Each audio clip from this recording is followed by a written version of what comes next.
Walang patid na tawanan at kulitan. Huwag mong sabihin radyo, sabihin mo number 1 Energy. Ito ang number 1 06.7 Energy FM.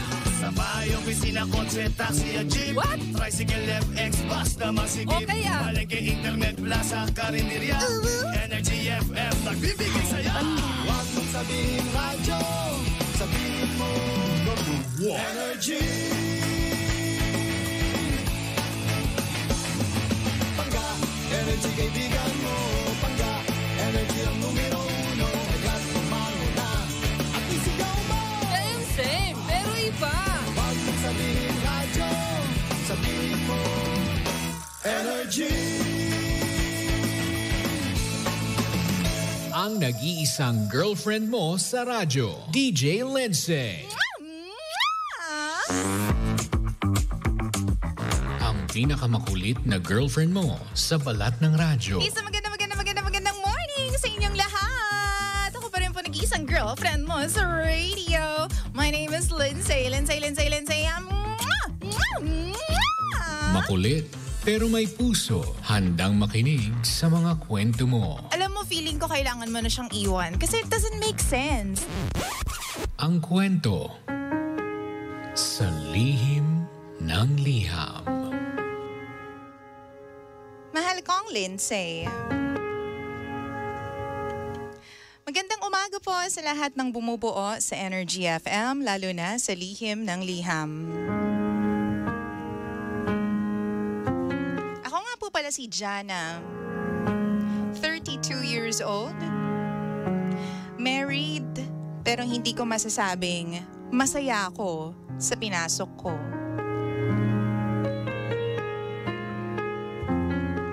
DJ Lindsay, meron na po akong asawa for 4 years now. Pero wala pa po kaming anak. Dati po yung asawa ko, sobrang sweet sa akin. Yung pagiging sweet niya is yung touchy, tapos bigla ka nalang ikikiss. Ganon siya.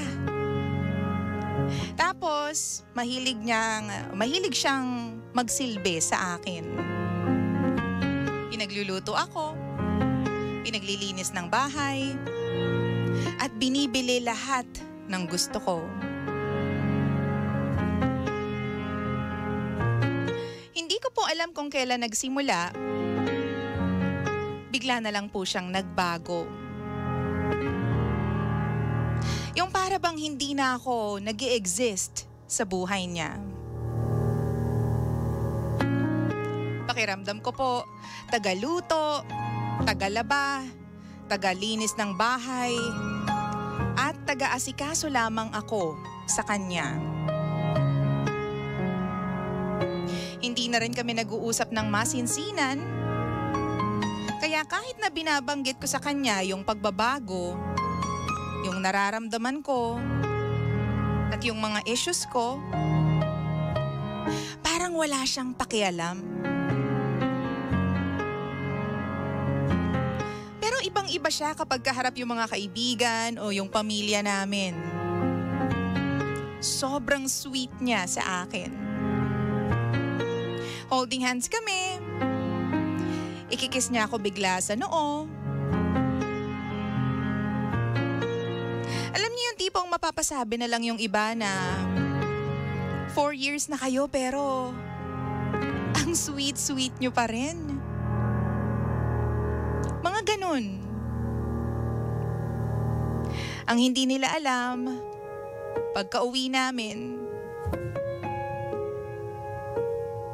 ibang-iba yung setting. Bigla na lang ulit siyang manlalamig sa akin. Tapos kapag hahawakan ko yung kamay niya o aakapin ko siya, umiiwas na siya. Sabi ng mga kaibigan ko, baka nga daw baby ang magiging paraan para bumalik siya sa dati. Pero may time naman na malambing siya sa akin. May time na hindi. May mga oras pa na sa kabilang kwarto siya natutulog. Hindi ko alam kung anong nangyayari sa kanya. Pakiramdam ko naman wala siyang iba. Unti-unti ko lang talagang nararamdaman na nababawasan na yung pagmamahal niya sa akin.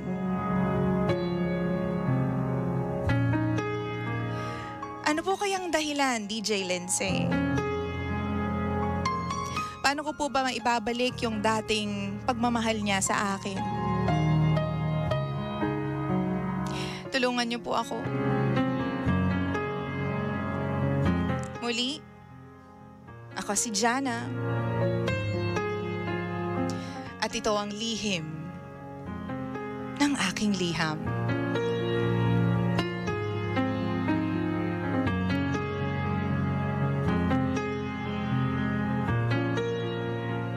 Lihim ng liham.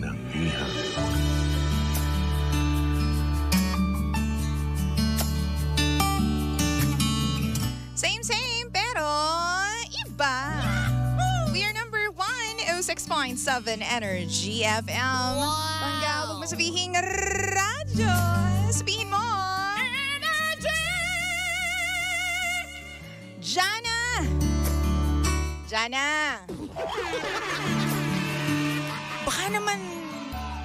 Baka naman lalaki na yung gusto.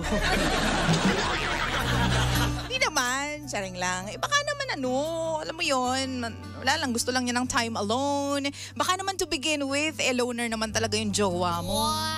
O baka merong dinadamdam, may problema, nasi-stress alive. Ang daming possibilities kung ba't nagkakaganyan yung jowa mo. O baka naman ramdam mo lang na wala siyang iba, pero ang totoo, may iba naman talaga. Hindi ba? Bakit ba nilalamig ang isang tao sa jowa niya? Kasi may ibang nagpapainit, Aloka. Bakit nawawala ng gana? Kasi nagsasawa siya dun sa kabila. Oo. Why? Hindi nga, pero sa totoo lang, di ba? There must be a reason, an explanation kung bakit ganyan yung jowa mo. Ba't kasi kumbaga, ano bang meron sa inyo? Ano bang past ninyo? Definitely may rason. O baka naman hindi ka na nag-aayos ng ng itsura mo. Hindi ka na nagpapabango. Wow! Charot lang. Hindi pa rin ticket yon para manlamig sa'yo yung jowa mo, di ba? Try mo kasi siyang ito heart-to-heart talk, di ba? Try mo siyang kausapin ng masidhi, ng mabisang-mabisa, malalang-malala. Di ba? Alamin mo kung bakit nagkakaganon. Ano bang problema, baby? Honey, ano bang problema natin? Sabihin mo sa akin. Para masolusyonan ninyo kung ano ba yung, di ba? Ano bang dapat i-address na problema, ganyan. Pero ako definitely naniniwala ako na may something. Hindi man someone, kasi hindi tayo sure, pero may something. Like there's something fishy doon sa inyong relationship, lalo na doon sa side niya. Oo, kasi yun nga, bakit nababawasan yung pagiging malambing niya? Pero on the other hand, baka nga naman kasi even before kayo naging mag-asawa or naging magjowa, balikan mo din, i-backtrack mo din kasi baka mamaya ganyan na talaga yung pagkatao ng jowa mo, 'di ba? Yung hindi talaga siya sweet, ganyan, tapos gusto mo kasi ng sweet na lalaki kaya napipilitan siyang maging sweet sa'yo kahit hindi naman talaga siya ganon, 'di ba?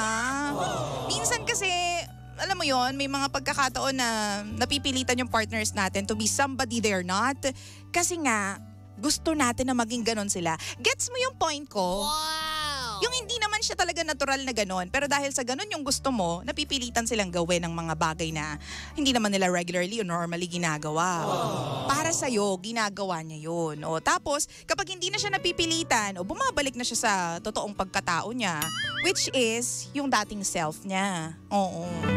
So, tingnan mo rin kasi baka naman from the very beginning ganyan na talaga siya, 'di ba? Tingnan mo rin, baka naman mamaya manhid ka lang, baka naman nandiyan na sa harapan mo, niloloko ka na niya pero hindi mo pa rin napapansin because you are blinded dun sa pagmamahal mo para dyan sa jowa mo, sa Diyosawa mo, di ba? Di ba kasi minsan ganyan tayo, hindi natin napapansin na niloloko na pala tayo, di ba? Niloloko na tayo, hindi lang natin nararamdaman, napapansin. Kasi sobrang in love tayo sa kanila. Diba? Hindi natin nanonoos, hindi natin naaamoy. Wow! O sabi ni Tonyo Tex Gaming, sweet lang siya kapag magkaaway sila nung isa. Sure yan, 101%. Hindi kayo magiging judger. Echo, si Lada. Pero kasi, sabi niya, kapag hinahawakan o yumayakap siya, umiiwas. May something talaga. Yan, sabi ng mga lalaki na yung mga nagko-comment niyan ha. Sabi ni Arch, there is a definite disconnect between the two of you. Mabuti talaga nakausapin mo ng masinsinan yan. But definitely do not have a baby just for the sake of improving things with him. Ang pagkakaroon po ng anak ay hindi solusyon sa problemang pinagdadaanan mo ngayon. Sakay na. Sabi dito, communication is the key. Sabi naman po ni Cassie, sa umpisa lang talaga masaya. Amoy chiko na ako. Kanina kasi, nung isang araw kasi pinapakinggan ko naman si Bamboo. Wala lang. Sa na lang daw. Masaya. Diba? O sabi naman dito, Ati Leti Siman, bigyan mo siya ng anak para masayang pamilya na kayo. Alam mo, yung iba, yan ang sinasabi, magkaanak na kayo para magkaroon ng direksyon yung buhay ninyo. Sabi naman ng iba, huwag kang magbibigay ng anak kasi ngayon pa nga lang, hindi na siya okay eh. What more kapag nagkaroon pa kayo ng anak?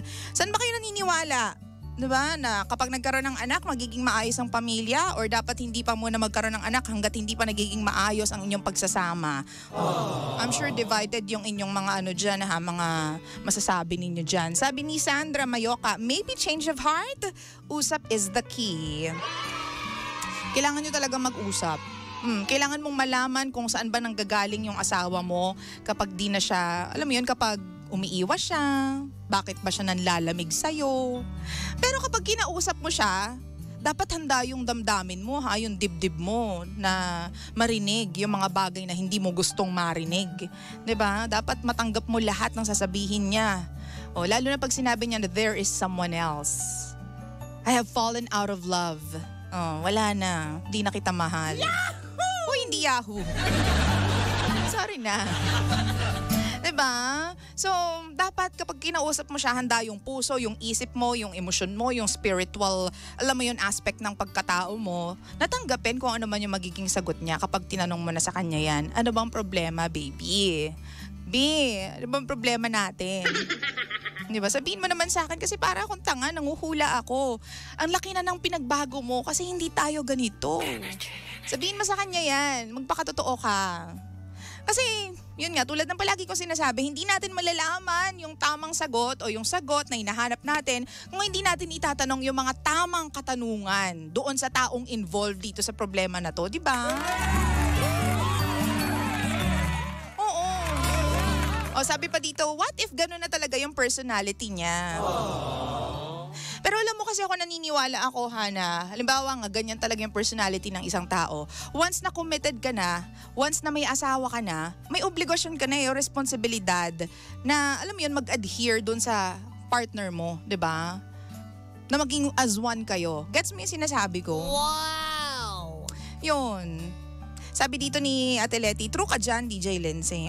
Di ba? So dapat handa tayong lahat sa kung ano man magiging sagot. And Jana, kung ano mang maging sagot ng asawa mo, yun, panindigan mo na lang na, well, gusto mong malaman yung totoo, tsaka gusto mong sabihin mo rin sa kanya kung ano yung mga gusto mong mangyari sa buhay pala. O kasi baka mamaya, di ba sinasabi mo lang sa sarili mo na gusto ko sana sweet yung asawa ko. Ba't kaya ganito na siya? Bakit kaya hindi na siya, alam mo yun, hindi na siya tulad ng dati? People change kasi. Naku, ito pa nga yung hindi ko nasasabi sa inyo, nakakaloka. Buti na lang pinaalala ninyo. Alam mo, kahit mo matagal na natin kasama yung mga Diyosaw natin, yung mga partners natin, no? Nagbabago at nagbabago ang tao. Yun yung totoo. May mga pagkakataon na hindi naman talaga sila nagbabago, na ilalabas lang nila yung totoong kulay nila. Diba? Siguro for some years, nagpe-pretend sila to be somebody para mas magustuhan natin, para ma-fall tayo. Pero alam mo yun, unti-unti, lalabas at lalabas kung ano ba yung totoong ugali ng isang tao. Wow! Diba? So dapat, bilang pinakasalan mo siya, mamahalin mo din ngayon yung hindi lang yung mga bagay na kamahal-mahal about him. Mamahalin mo rin yung mga weaknesses niya, yung mga sablay sa kanya, yung mga nakakayamot na ugali niya. Mamahalin mo rin yun kasi asawa mo eh. Pakasal kasi kayo ng pakasal. Hoy! Pero yun ang totoo. Diba? Mamahalin mo rin yung side niya na hindi ka mahal-mahal. Diba? Yung nakakaanoy na mga ugali ng mga asawa natin, i-embrace mo rin yan. Diba? And ito lang nga talaga ang ultimate na may advice ko sa'yo. Just because ganyan siya ngayon doesn't mean for a long time magiging ganyan siya. 'Di ba? Magbabago at magbabago ang isang tao. That's for sure. Ikaw din baka hindi mo napapansin Jana 'di ba? May mga pagbabago ka rin sa ugali mo, sa pagkatao mo. Hindi lang niya nire-raise, 'di ba? Hindi lang niya binibring up with you. Because alam mo naman ng mga lalaki, dead ma yan sa buhay. Wow! Pero tingnan mo rin, i-assess mo rin yung sarili mo kasi baka mamaya sa'yo din may nagbabago na. 'Di ba? Baka mamaya hindi ka naman pala pansin sa mga maliliit na bagay. Ngayon, you're making a big deal out of everything, 'di ba? So, tingnan mo din, i-assess mo rin yung sarili mo. Dati hindi ka naman sumisigaw, pero ngayon pala sigaw ka na simula nung naging mag-asawa kayo. Dati hindi ka naman reklamador, pero nung naikasal kayo, reklamador ka na. 'Di ba? O, sabi ni Lara, kapangalan ko pa. Very true po. Nakilala mo lang talaga ang isang lalaki kapag nagsama na po kayo sa iisang bubong. Kaya sa ating mga babae, need natin mag-adjust kapag kasama na natin sila. Kasi nagbabago talaga ang ugali nila kapag nagtatagal na kayo. Oo, makikilala mo lang talaga ang isang lalaki o ang isang tao. This goes for everyone, lalaki o mapababae. Kapag nakasama mo na sila ng matagal, at kahit nga matagal mo na silang kasama, magugulat ka pa rin na, ay, ganito pala siya. As in, like, every day. Magugulat ka na lang na may gantong side pala tong asawa kong damuho na to. Ganyan. Yung totoo. Ganito pala siya.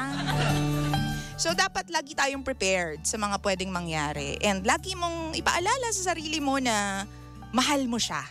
Yun yung ground ninyong dalawa. Yun yung common ground. Na kahit anumang pagbabago ang mangyari sa relasyon o sa taong yan, mahal mo siya. Diba? Wow! Not unless sinasaktan ka niya o talagang niloloko ka na niya, well, doon pwede magbago yung pagmamahal na yun. Yahoo! 'Di ba? Tanungin mo siya kung meron ba siyang iba o kung ano ba talaga nangyayari sa kanya kasi obviously hindi mo alam kung anong nangyayari sa asawa mo 'di ba? What's going on with him? Hindi mo alam kasi wala kang clue, wala kang idea. So kulang siguro kayo talaga sa communication, sa contact, physical, emotional contact, ganyan. Wow!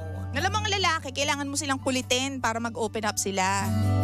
O kaya minsan naman may mga tipo naman ng lalaki na hindi mo kailangan kulitin. Kusa silang lalabas sa shell nila. Kailangan mo lang silang bigyan ng time. Pero paano kung sobra-sobra na nga? Oo. Pinagbibigyan mo sila, pinapabayaan mo sila with their own thing. Pero ang nangyayari is naging distant kayo with each other. Yun yung problema. Oo. So kailangan na ng divine intervention. Nakakaloka.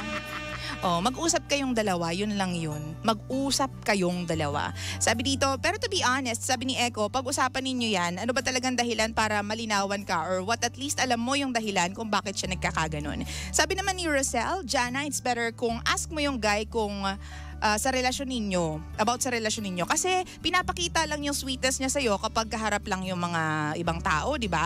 It's hard to believe na may cheating dyan. It's about something na pilit lang na mahalin ka. Oh. That is just so sad. So, balikan mo. At sa lahat po ng mga in a relationship ngayon, ang mahirap kasi dito is lagi nating binabalikan yung first day or first couple of months na in-spend natin with our partners. Kung paano sila manuyo, kung paano yung, alam mo yun, pagmamahal nila sa atin, nung pinakaunang panahon. Ang katotohanan is, kailangan mong mabuhay dun sa actual na nangyayari. Gets mo? Noon ganun siya pero past is past. Noon yun Iba na ngayon So kailangan mong harapin kung ano yung nakahain sa'yo ngayon. Eto siya. Ito yung realidad. Ito yung intindihin mo, yung nangyayari ngayon. Huwag kang balik ng balik sa noon. Wow! Kasi noon yun. Diba? Matik mag-e-effort yan ng malala dahil bago pa lang kayo. Masakit man talaga paniwalaan at isipin, ganyan talaga. Diba? Masakit man talaga isipin, pero nagbabago talaga ang mga tao. Diba? Sobrang sweet nila noon. Ngayon hindi na. Yun ang realidad. Yan ang katotohanan. Kahit tayo naman mga babae, nagbabago tayo. Dati, hindi tayo nasa stress about life. Okay lang sa atin ang mga bagay-bagay. Ngayon, konting gastos, naiayamot tayo. Diba? So, yun lang talaga may papayo ko. Mag-usap kayo and tanggapin mo na may mga bagay talaga na nagbabago. Ang tao nagbabago. Wow! 9:29 na po ng nagmamagandang morning.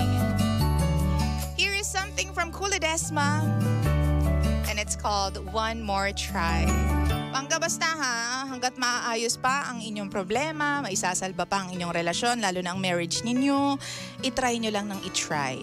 Diba? Very, very important yan. Save the marriage, save the relationship. Mahal ko, pangga ko, baby ko. 30 minutes after 9, ako pa rin po nag-iisang girlfriend mo sa radio. My name is Lindsay. Lindsay. Mom! Yahoo! Keeping you company all the way till 11 in the morning. Tuto ka pa rin.